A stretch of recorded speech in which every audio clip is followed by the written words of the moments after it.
Despite the High Court judgment that an inconvenient truth contains significant errors, exaggerations and is politically partisan, the errors and exaggerations still seem to be getting through to children, such as these youngsters from Northern Ireland who've been educated in the British system. The ice melts from the earth being too hot, and it washes over and it goes down into the sea. I'm worried because it might happen here, and most of us will die. There's a lot of people that can't swim, and like they'll just go down, and like you can't just fly float forever, because like it's just like so tiring.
Let's talk a little bit about the data that you've described in the article that'll be appearing in the Wall Street Journal tomorrow. The latest controversy seems to be over the warming trend of the past 10 years. The United Nations Intergovernmental Panel on Climate Change has predicted one range of warming. Could you tell us what exactly they predicted and what seems to have recorded based on the recorded data that we've got? Well, the Intergovernmental Panel has predicted a warming, which you can read about, and you can also measure the warming we've had in the last 10 years. There's been really no statistical warming that you can detect for either the ground-based data or for satellite data. And that's way outside of the predictions of the IPCC, which would have had several tenths of a degree warming over that same period of time. That's interesting. Well, what's at the center of this, of course, is the amount of carbon dioxide, CO2, that's in the atmosphere. And you argue in your piece that it's not really a pollutant per se and that it could even be beneficial. Try to explain that for us. Well, first of all, carbon dioxide is a completely natural gas. Each of us exhales carbon dioxide every time we take a breath. And plants need carbon dioxide to live. You know, if we had a third of the carbon dioxide level we have now, plants would die. So we're not far from the lower limit in which plants can even live, and we're a very, very long way from the upper limit. Mm-hmm. So we're kind of at the low end of the CO2 levels that we've experienced in geological history. One last thing I'd like to ask you about that you raise in the article, and that is the computer models that are used to drive the arguments for global warming. Could you explain to us a little bit the nature of these? I mean, these are actually software programs that are inputted into commercials. If you outputted them, it would probably create a stack of papers about a foot high. This is a lot different from actually observing physical phenomena out in the real world, is it not? Very different. Yes, the predictions of the computers have not agreed very well at all with what's being observed. Professor Happer, the next time I see umbrellas strewn from one end of Fifth Avenue to the next, I'll keep in mind nothing new. Thanks a lot. Thank you. Let's see what it is really. I mean, this was done years ago by a late colleague at Lawrence Livermore Laboratory, Stan Groch, and he wanted to go over the process. So here you see a cloud of dots. What are they? Well, let's first do the exercise of looking at the axes. So you notice that it's going from -6 to 6 degrees centigrade. That's the scale. The cloud of points is extending over -2 to 2 degrees. Each point is a station's annually averaged anomaly. So that's this huge set of points. To get the globally average temperature anomaly, you average these points, usually with a weighting for area. On the same scale, that's what you get for the average. You'll notice it's again going this time -4 to 4, but it's roughly, each interval is 2 degrees. Normally, you would compare these two and say that the first cloud was largely random and almost all the variability averaged out. But that would not be an interesting story.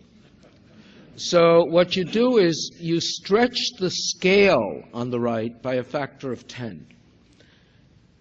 Okay, and that's what you get. That looks much more familiar. And then we obsess on that, as though it was an omen of something. And we argue, where was the rate of change greater and where is the peak? But remember, what we're talking about is that. And the trouble is, all of us scientists are government employees, even if we're working for private universities.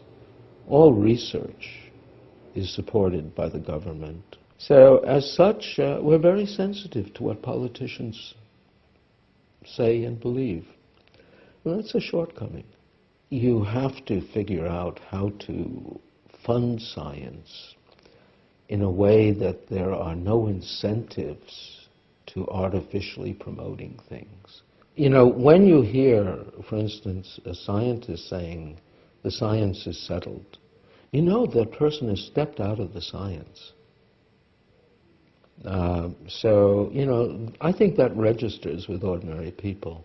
And whenever you see someone say, instead of answering arguments, how could so many people agree if it weren't true? It should be a red flag. My view is one has conflated the trivial, which is that temperature is changing, climate is changing, man plays some role. There's not much disagreement with predictions of disaster that are not connected clearly to warming or to our activities or to anything else, and leaving people with the thought that if the first part is true, the second part must be true. That is certainly not the case. And then to add insult to injury, to propose policies that would have nothing to do with any of it, but involve trillions of dollars and harm to many people, is, I think, crossing the line.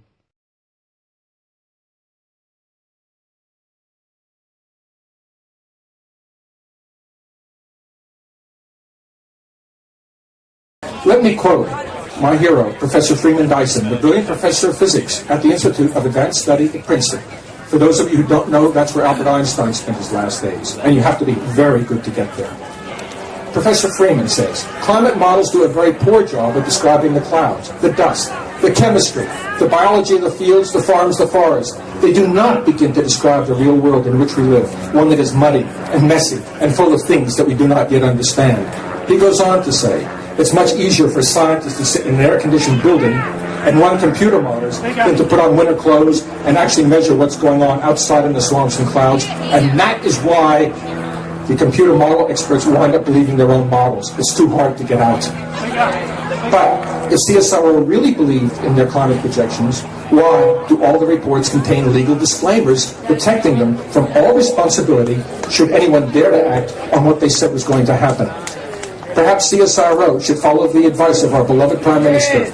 Don't write crap. It can't be that hard.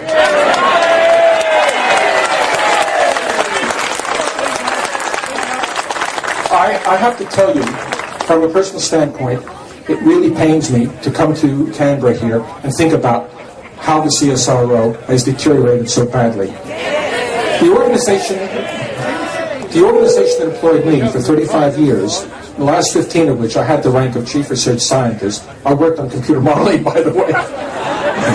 The CSIRO that I joined in 1971 was a very lean, world-class organization, and it was run by scientists for the benefit of Australia. As such, I can tell you that it attracted many brilliant scientists. Some of them, I have to tell you, were a bit weird, but they certainly did great things for Australian agriculture and industry, as well as for blue sky science. Now, here's an important thing. CSIRO was called a quango. That's a bureaucratic term meaning quasi-autonomous, non-governmental organization, financed by government, but set to act independently of government. That meant that in my day, our research and publications were judged on the quality of their science and how useful it was, and not whether or not it agreed with government policy.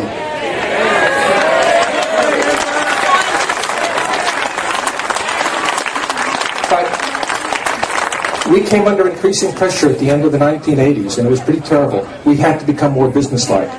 The doors were open to management consultants. The effect was similar to wounding a healthy organism and then leaving it open to attack by parasites, and brother did the parasites pour in. Over the next 10 years, layer upon layer of management was created, some intersecting others. You think your tax dollars went to fund research? Well, guess what? A lot of it was diverted toward letting them play their management games. The money that used to be used to send CSIRO scientists to go and study their science elsewhere was now spent on sending these people to fancy business schools in the United States and Europe.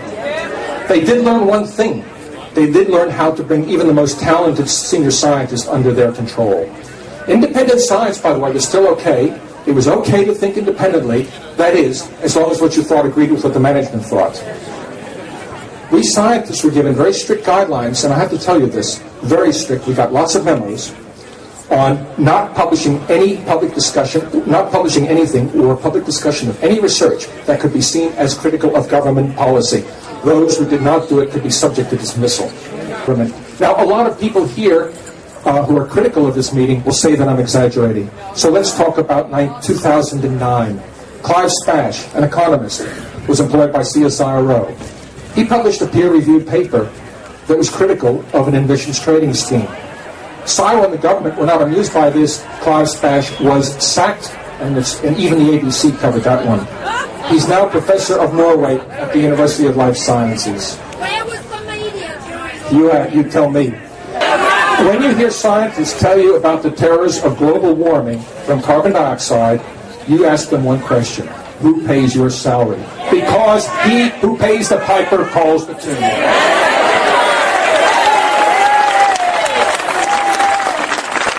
I migrated to this country 40 years ago and became an Australian citizen, and I was very proud. But one of my proudest moments is seeing all of you here today representing our vibrant democracy. Thank you.